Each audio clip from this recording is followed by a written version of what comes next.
Okay. We'll call the recommending meeting to order. The time now is 9:10. Are we in compliance with the open meeting law? Yes, we are. Okay, with that being said, we'll move to the first line item of business.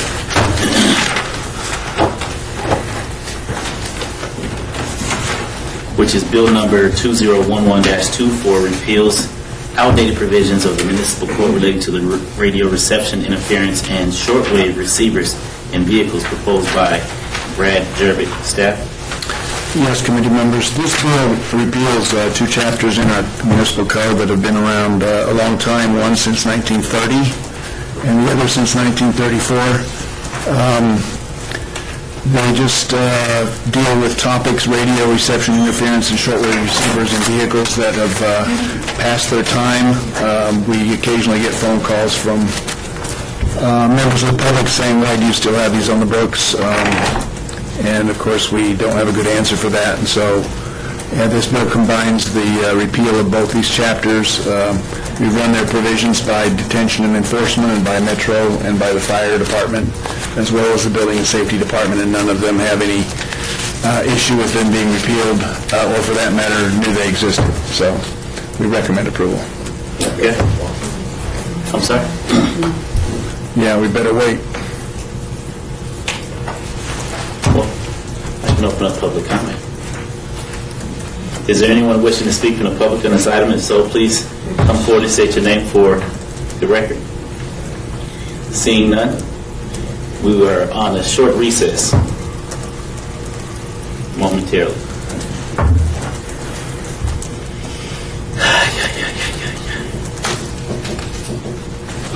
Thank you for the information.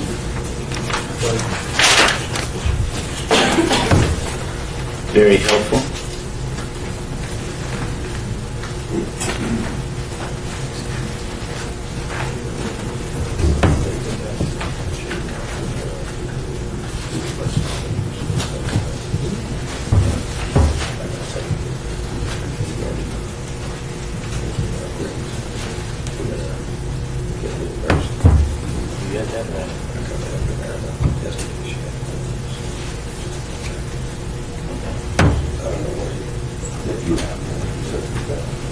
No, I haven't. I was waiting. You know, we can't do anything until. Yeah.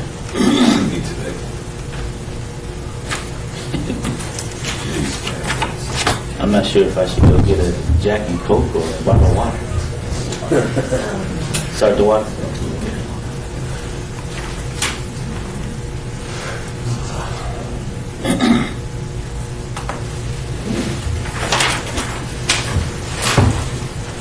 Okay.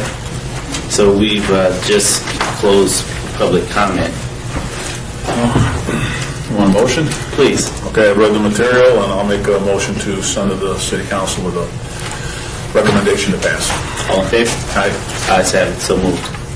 Next line item of business, which is bill number 2011-25, authorizes building wrap signs within the downtown Centennial Plan Overlay District and establishes standards and procedures relating to such signs. Sponsored by Mayor Goodman. Staff? Tag with the Planning Department. Let me just give a brief overview of what the bill that you have before you contains in terms of regulations. As you're aware, this is for building wrap signage, which is defined as large format signage that is applied directly to the face of a building. As proposed, this would be limited to the downtown Centennial Plan area as the boundaries currently exist. It would only be permitted on those buildings that have a minimum of 10 stories and 200,000 square feet of area.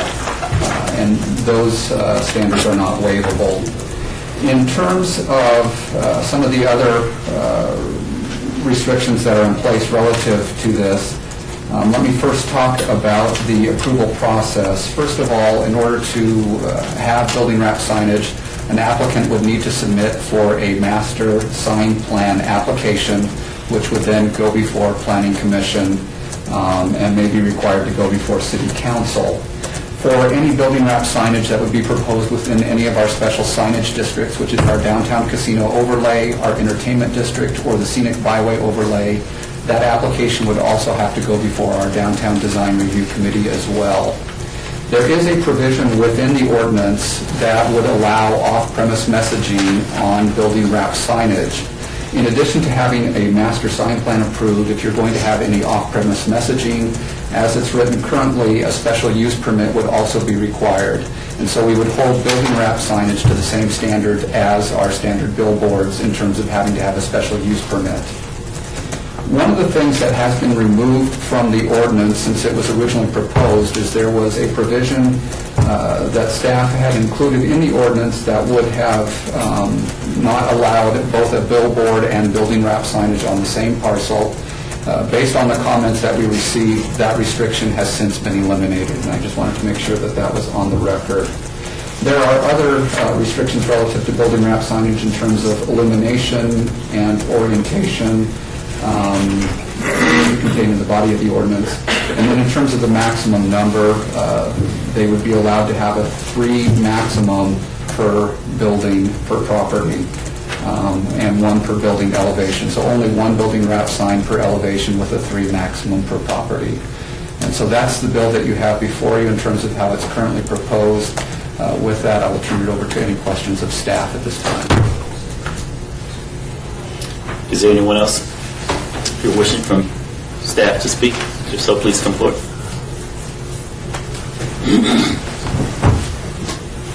Good morning. Bill Arns, Director, Economic and Urban Development. I'm just here to testify in support of Bill number 2011-2 as drafted.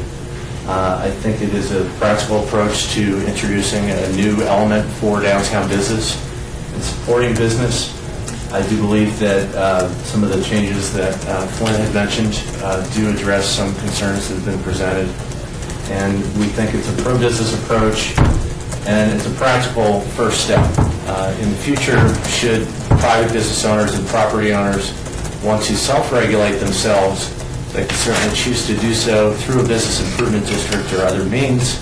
And we think this is a practical approach to a first step to introducing a sign ordinance for downtown Las Vegas. So, in conclusion, we support it. Be glad to answer any questions. Okay. Is there anyone else wishing to speak from staff on this item? If so, please come forward. Okay. At this time, I would like to open this item up for the public. If there's anyone from the public wishing to speak on this item, please come forward, state your name for the record.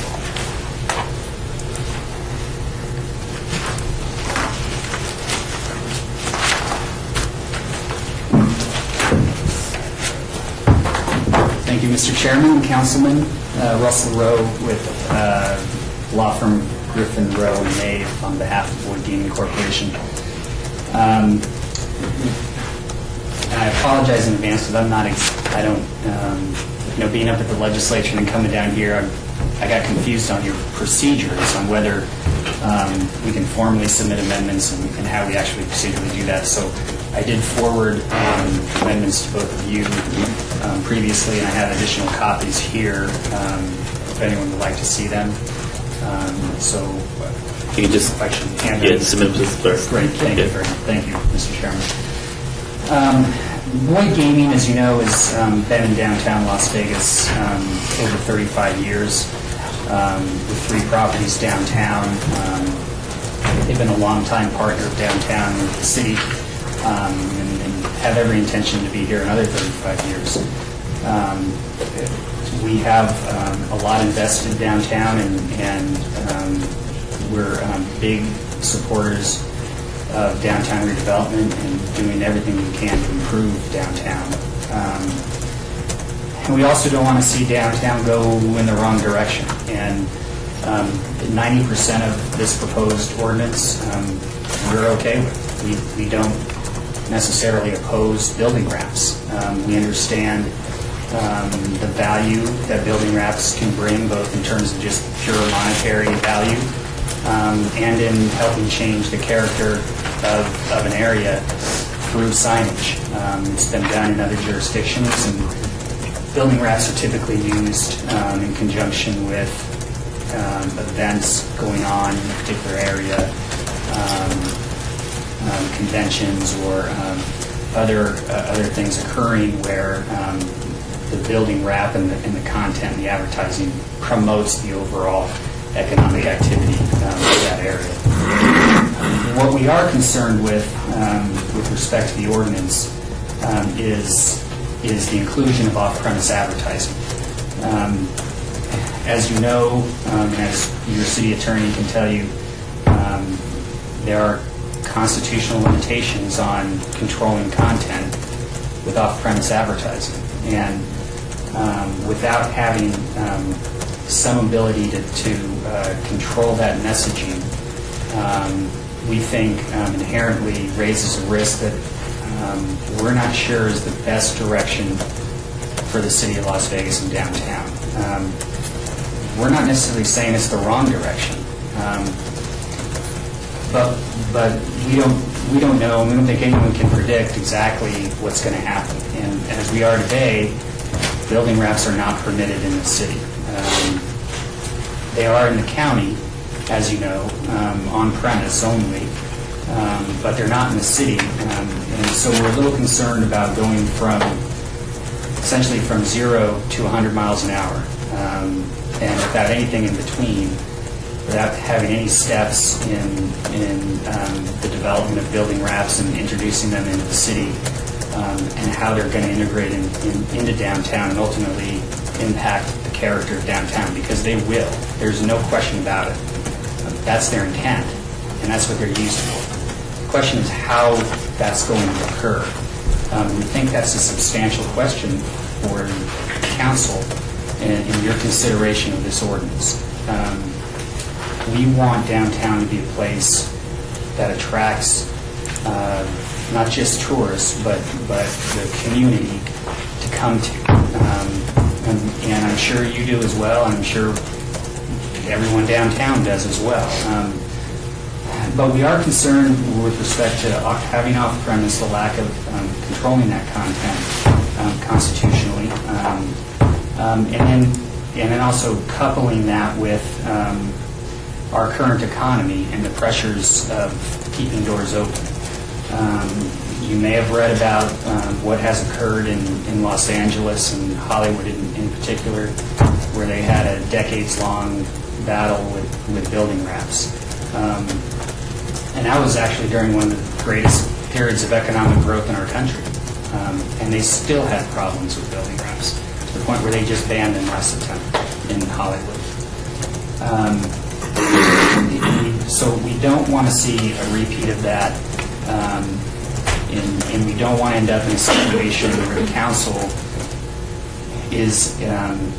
has legal limitations from reversing a decision that may be down the road seen as a mistake. So we're concerned both for the permission of off-premise and then the extent to which that becomes an entitlement that you can't take back.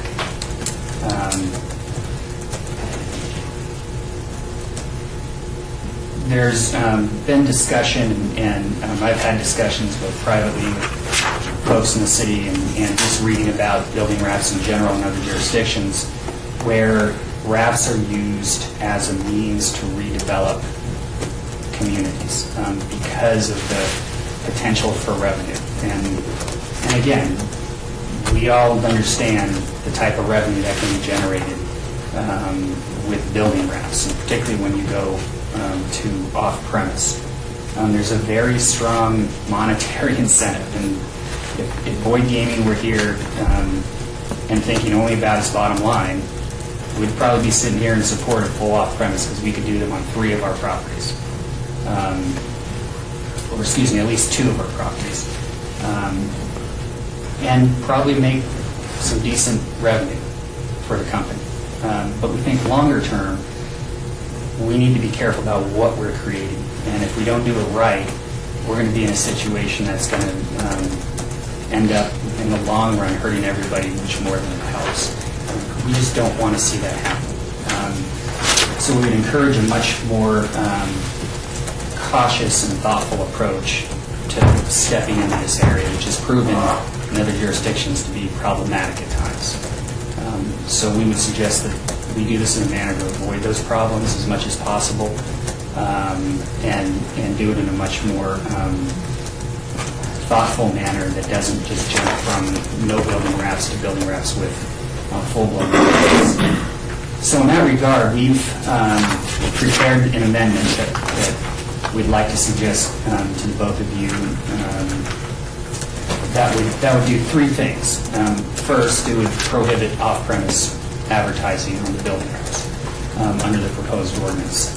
Second, because we do understand the desire in having Zappos come downtown to City Hall, and that there is an interest on their part to include and have the ability to do building wraps. Again, we don't oppose wraps per se. Our concern is the off-premise, and we think there's a way to provide online retailers like Zappos, whose primary business is the sale of goods over the internet, to have wraps without jumping all the way to full-blown off-premise. And that would be to have a definition of on-premise sign specifically for building wraps, and include in that definition of on-premise the sale of goods or services over the internet, essentially, to put it simply. So we proposed language in here that we believe would accomplish that goal. And then the third proposed amendment would be to limit the approvals of building wraps to 1 year, with an automatic expiration of 1 year, but obviously the ability to come back and for the council to review and extend the permit. We are very concerned of creating an entitlement. As you guys are well aware, how difficult it is to remove a billboard. We don't want you to be in that same position if there are problems and we need to fix it downtown and we can't. So our proposal is to have a review, not make an entitlement, make it very clear that the permit expires and can be renewed. And if things are going well, we don't see any reason why you wouldn't renew them. But there ought to be an ability for the city council to pull back if you need to. So in a nutshell, those are the three proposals within the amendment that we've submitted. I've already mentioned the problems in Hollywood, and you may or may not be aware that the county actually is beginning to review their building wraps. Currently in Clark County, building wraps are permitted only in the Las Vegas Boulevard corridor and only on premise. Recently, at a county commission hearing, staff brought up concerns with respect to the scope of the on-premise signage, not even off-premise, just how on-premise signage is being used. And concerns have been raised, and they're actually looking at restricting the scope of on-premise building wraps. So the two jurisdictions seem to be going in completely opposite directions. So we would encourage you, again, we don't oppose the overall intent of what you're trying to accomplish with this bill. We think the inclusion of off-premise is just going a step too far, too quickly. And we ask that you do this in a much more cautious and thoughtful manner and consider the amendments we proposed. Thank you. Okay. Thank you. Is there anyone else wishing to speak on this item? If so, please come forward and state your name for the record. Just keep coming. Okay. Good morning, Tom Good morning. Kessler, 206 North 3rd Street, Las Vegas, Nevada. I'm here today on behalf of Resort Gaming Group, and as you know, we have a lot of vested interests in downtown as well. We've been here for a long time. We've been part of the redevelopment process as well, and we are in here to support the bill as it's currently written. And I'm just going to talk with you about a few things. First, the other thing Mr. Rowe brought up that I want to kind of address. This bill has been worked on for quite a bit of time through staff. They try to address everyone's concerns. They've done a phenomenal job in doing so. Some people have brought up some concerns of, they want vacant buildings, have building wrap signs on. And some people are concerned about the maintenance requirements. They adopted the ordinance, so we would have certain maintenance requirements built into it. I don't, the mention wrong direction, and he doesn't think we're going in the wrong direction. I don't want to misquote him, but I think we're going in the right direction here. I think that it's been a proven model in the past, as Mr. Rowe indicated, for redevelopment, and I'm sure Mr. Arendt and others folks that believe in it as well, they wouldn't offer their support. It really goes to controlling content, is my personal belief, and the constitutionality of that is something that's always been up for argument, and I don't think that allowing an online retailer, for instance, to have a ability to do it in non-online is an appropriate way to control the content. I think that there was some discussion just a minute ago about the county. What the problem with the county's ordinance was is that people were taking the on-premise and making it much more broader. They were trying to, anything that they could deem to be sold on-premise, they thought that they could then put up. And so what they're trying to do is here, by saying you can't do off-premise and only do on, people tried to abuse what the definition of on was and to make it much more broader. And that's the problem the county's facing. Our ordinance is not going in the opposite direction. It's going in what I think is the right direction. It's saying, we'll let you do on and we'll let you do off. So we don't have those issues as you abusing the system when you're only entitled to do on-premise. The Hollywood ordinance was brought up, and the problem that occurred there was there were what you call rogue buildings. That was one of the reasons for the gang of the ordinance, is that people thought that they had a building, they didn't have to go through the normal process. And there was the one big incident that caused the whole turmoil that hit the big papers was a building, wrap sign built on a building that didn't have a permit, that didn't go through the process, that didn't have what I'll say the requirements that we have, that this ordinance has, going through an SUP, going through certain checks and balances. And that was one of the reasons why that what went awry. And then there was a tax issue that they tried to start really seriously taxing those billboards. And that was another reason why there was a lot. So there's a lot more to it than it got out of control. We're not just thinking about our bottom line. That's not why we're here either. We don't believe, again, we share, again, revenue sign is good, but it's not its only component. We believe that it is good for downtown. We believe it is good for redevelopment. We've done, I think that since this bill has started over almost 2 years ago, there's been a lot of thoughtfulness, a lot of cautiousness that's been gone on in what's occurred in getting to where it is here today.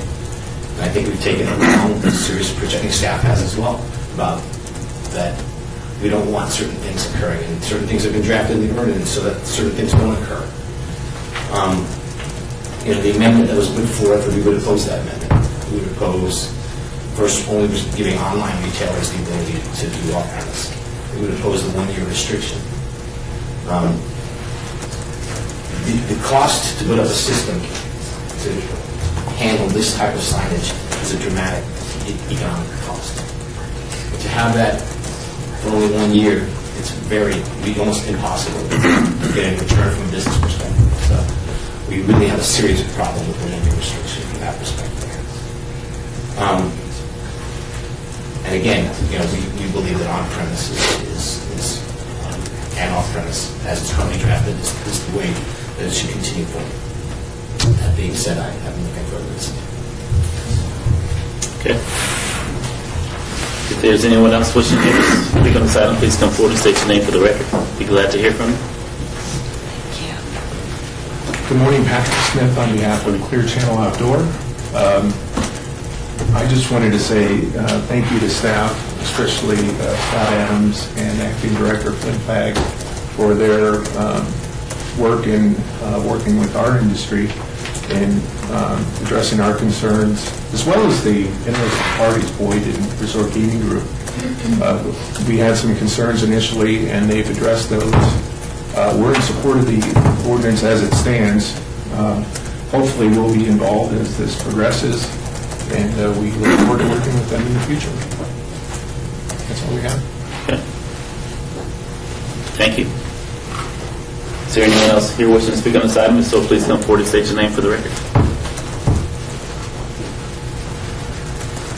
Okay. Councilman, questions? Yes, I do have a couple of questions. This is probably directed to Glenn. The first one is, you mentioned that to get an on-premise wrap, they just go through the master plan and planning commission and all that. Okay. To get an off-premise wrap, they have to get a special use permit. In addition to going through the master sign plan approval process, yes. Okay, and the special use permit process will examine what for off-premise signage? What would you base your approval of a SUP for an off-premise sign? Basically, what we look at for approval of off-premise signage is essentially compatibility, context, will there be impact to adjacent properties? And so that's what we look for in terms of off-premise messages as part of the building wrap, going through the special use permit process. So you're not going to look at content? No, we can't look at content. Thanks. Second one is, what's the issue with Zappos? I know it's been brought up here, and what's the difference if you were? How does Zappos fit in with an off-premise ordinance, and how does Zappos fit in with an on-premise ordinance? Certainly, let me go ahead and address that. Right now, as it stands, on-premise signage, or the typical signage that business is permitted, is limited to what they have available for sale on site, what business they have available there on site. The issue with Zappos is, as an internet retailer, they don't actually have goods or products there on site. They're a call center, essentially, and their goods and products are shipped out of a warehouse somewhere else in the country. And so the issue with Zappos is that in order to advertise the products that they have, for example, Nike, Adidas, the myriad other products that they have available for sale, that really enters into the realm of off-premise advertising. And so in order to address the situation with Zappos wanting to do building wrap signage for anything other than the Zappos name, we have to make some provision. And that is either through amending our definition of what on-premise advertising is, or through allowing off-premise advertising. So if the city council decided to just have on-premise advertising, what could be done to allow Zappos to do a wrap with Adidas and Nike? How would that be handled? What we would need to do, if we choose not to go the route of special use permits for off-premise messages, what we would need to do is we would need to amend what is permitted under on-premise messages. Mr. Rowe has presented to you some language here which would expand that definition of on-premise advertising, and so that's one route to go. So that would be on-premise advertising for the entire city, correct? Well, the way he's proposed it is creating two different standards of what on-premise messages are. And on the part of staff, I have some concerns with that we hold a different standard in terms of on-premise messages. So in concept, I'm not against it, but in terms of how he's written it there, I do have some concerns. One of the things that the city attorney and I have discussed as we had looked at this is that we might be able to narrowly expand our definition of what on-premise signage is. Something along the lines that under our current definition, it says any sign advertising or announcing any place, product, goods, services, idea, or statement whose subject is available or located at or on the lot. We would just expand that to include or offered for sale on the property. We think that that would be able to address the situation specifically with Zappos as they are offering those goods or products for sale on site without being overly expansive in other areas of the city in terms of our definition of on-premise signage. That's one of the things that we've looked at. We've also, Mr. Steed, if you want to jump in at any point in time. We've also looked at another way that we might be able to craft the definition of on-premise signage so that it would allow internet companies specifically to advertise the products that they're selling through their website. So there is a way that we could go about addressing the Zappos situation. However, that may not cover all the situations that you may have relative to building wrap signage in terms of what people want to advertise or how they want to utilize that. And then, just to confirm, a vacant building that meets the building standards cannot have a wrap, correct? That is correct. We have added language in there that prohibits the use of building wrap signage on a building that is vacant. And I know the 1 year versus 3 year has come up. Did you want to comment on that? Yes. One of the things that I would propose, kind of a counter-proposal to what Mr. Rowe has requested, is what I would propose instead, since we are requiring properties that would like to have building wrap signage to go through the master sign plan approval process, one of the things that I would perhaps suggest as an alternative is that in the code relative to master sign plans, I would like to add language to the effect that a review period may be imposed as a condition of approval by the commission to ensure that the constructed signage conforms to the required standards and is maintained in accordance with the applicable requirements. So then you're basically adding the ability to have a review period with a master sign plan approval, and then council could then establish, or the planning commission could then establish a review period. So they could establish a required review in 1 year, 2 years, 3 years as they see fit. But they would then have the ability to add a review period. So it would be arbitrary? It could be arbitrary, or else we could establish language in the master sign plan requirements for a specific period if that's what is desired.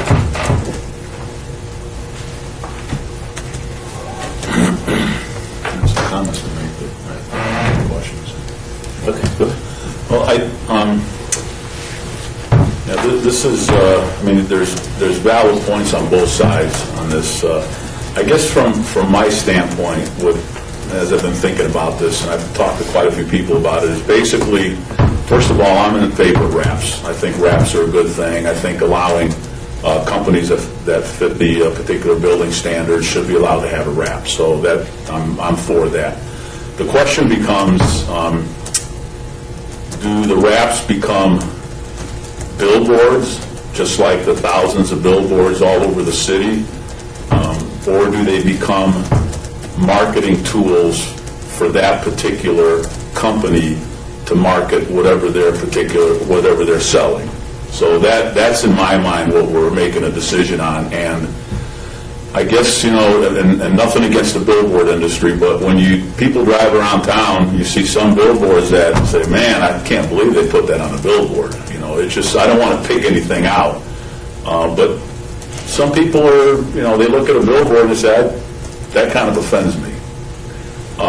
You also, you could have any particular company, and from my mind, it really goes to the highest bidder. If somebody comes in and says, hey, can you put my company on a wrap on your building, and we're going to give you an astronomical amount of money to do it, I would hope the company would not do it because it may be a little bit offensive, but would they do it because the money, you can't turn it down. You just can't turn that amount of money down. So I think these wraps, what the purpose of these wraps are, is to allow a company to better advertise whatever they're particularly selling, whether it's entertainment, whether it's the name, whether it's something else. I think that's what the point of the wrap is. It's not to just wrap it with whatever the highest bidder decides to put on there. So from what I've seen, my recommendation, and when it comes down to making a motion, my recommendation is going to be that we start with having a system, and I don't know how you're going to write this up, but having a system where the wrap is strictly for on-premise advertising, but crafted in such a way that Zappos is allowed to wrap their building with the product that they sell. I mean, it seems like nonsense to me that they wouldn't be allowed to wrap their building with something that they sell. So, and it sounds like Flynn is saying there is a way to craft the ordinance to do that.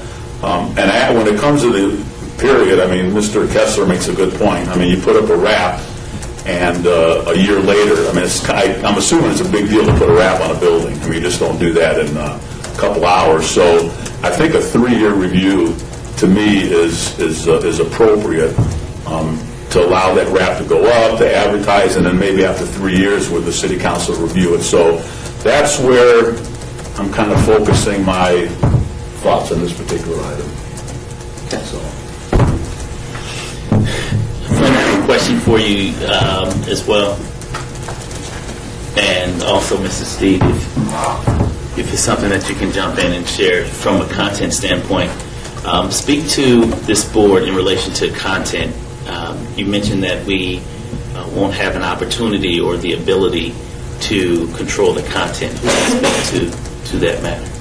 Mr. Steve? It'll be just like any other, if you allow off-premise messages, it would be like any other sign in town. The only line across which someone couldn't jump is whatever the current definition is of obscenity or something else that is so outrageous that it offends the conscience. But anything that offends normal people's consciences anymore is not going to be enough, just like what you see out in the billboards. So to that extent, it's going to be the same thing as it is now with billboards. Okay. And explain to me, or the board, what is the difference between this ordinance as proposed and the current billboards that are currently regulated around the city? What is the difference between what we have here before today and the policies of the billboard industry? Go ahead. Billboards currently have a number of standards that they have to meet in order to be located on a parcel of property.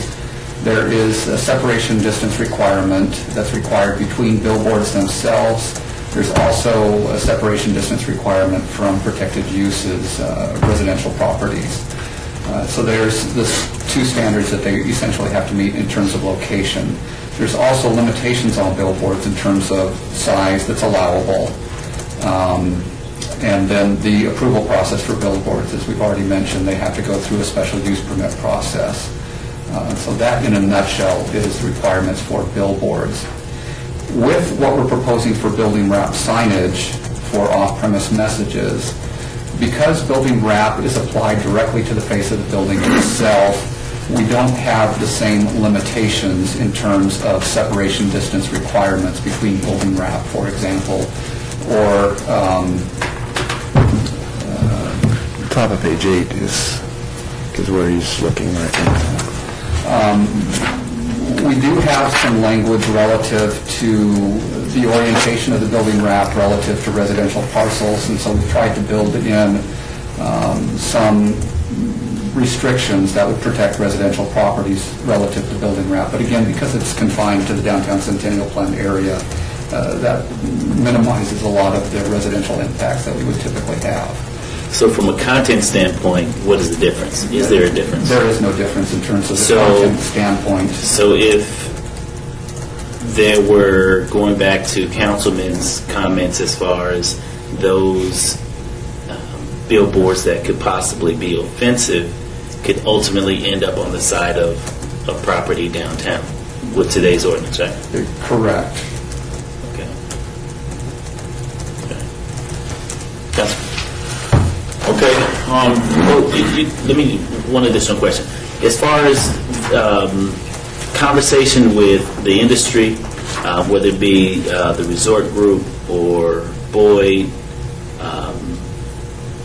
was it Clear Channel? Clear Channel. Clear Channel in the city.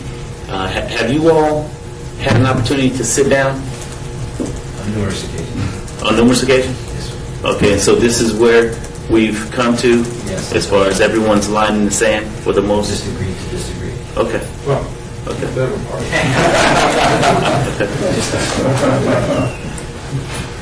Well, you spoke on the record, so you're included. So, okay. We're good. Okay. Okay, all right. Councilman? Okay, I'll preface my motion with, again, I'm in favor of wraps, but I think we need to do this one step at a time. We can always change ordinances in the future depending on further discussion, but I believe the best case right now is to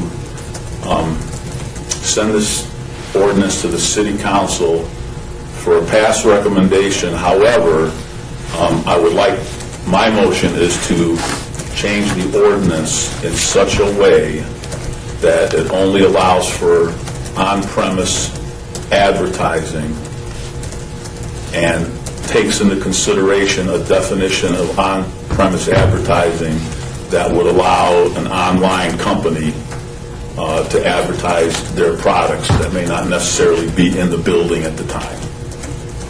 And that's my motion. Okay.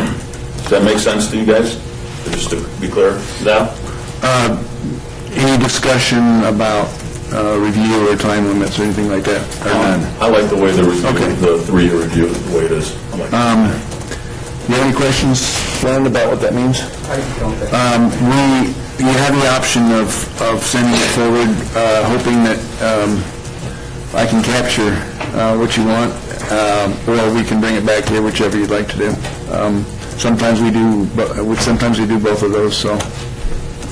Well, my recommendation is going to be different than the councilman's. Okay, then, I will be quiet. Well, that's my motion. That's his motion. And my motion would be to send this item to the city council with no recommendation, and allow the entire council to weigh in on this item. Do you want to vote on his motion then, or you want to withdraw yours, or however you want to do that, but we need a disposition here. Correct. Would I just put my, so what, if you vote, we haven't gone through this, I don't remember. No, we haven't. If I vote yes and he votes no, then what happens? Nothing. Nothing happens, you can make another motion.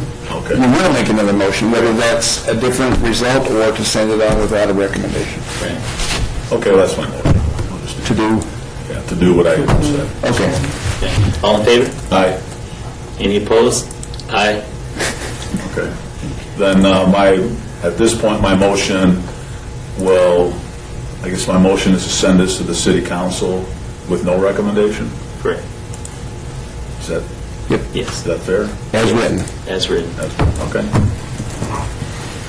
Is that your motion, Councilman? I guess so. All in favor? Aye. Aye. Ayes have it. So, all the bills today that were passed out of committee will be eligible for adoption at the June 1st City Council meeting. So, there we have it. So this item will come before the City Council July 1st? June 1st. I'm sorry, June 1st, with a no recommendation from recommending, and the City Council will have an opportunity to weigh in and have further comments. Okay?